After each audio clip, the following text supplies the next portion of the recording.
আসসালামু আলাইকুম, কি অবস্থা? আশা করি সবাই ভালো আছো। বাংলাদেশের মানুষ নাকি বলে এখন মুক্ত হয়ে গেছে বলে জালিমের হাত থেকে সবাই বলতেছে। তো এখন শেখ হাসিনা তো চলে গেছে, শেখ হাসিনার কর্মীগুলোরা এখানে রাখিয়ে রে বাংলাদেশে। এখন কর্মীরা চিন্তা করতেছে কী রে, ম্যাডাম যদি চলিয়ে যাইব তো অন্তত আগে একবার বলে দিত, আমরাও সরিয়ে দিতাম টাকা পয়সা লই। এখন এমন টাইমে মানে ম্যাডাম গেছে, বেচারাতে ঘরের যে টাকাগুলো যেগুলো সন্দুকের ভিতরে জমা আছে ওগুলো নেওয়ার পর্যন্ত টাইম পায়নি বেচারা। আহা, তবে যেটাই বললেন, আমি কোনো আমলিক বিনফি করি না, তবে আমার কাছে একটা জিনিস মনে হয়েছে, খালেদা জিয়া অন্ততপক্ষে মানে দেশের প্রতি টান আছে এবং কি তার কর্মীর প্রতি টান আছে। খালেদা জিয়া চাইলে আমেরিকা লন্ডনে যায় এর বসবাস করতে পারতো, কিন্তু এই মহিলাটা যায় নাই, আমি যতটুকু জানি আর কি।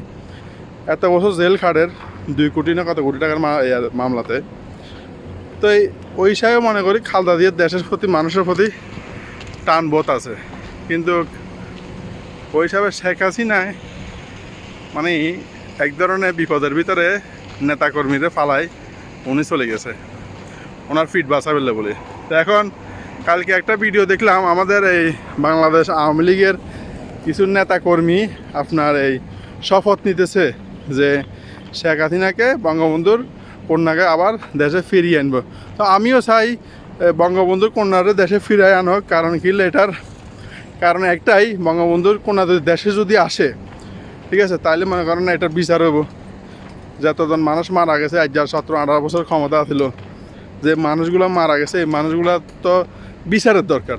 তো এই বিচার যদি হয় তাহলে যে মারছে তার দরকার, যে অর্ডার দিছে। তো ওই হিসাবে মানে প্রতিজ্ঞা করে যদি কেউ যদি দেশে আনতে পারে তাহলে ভালো।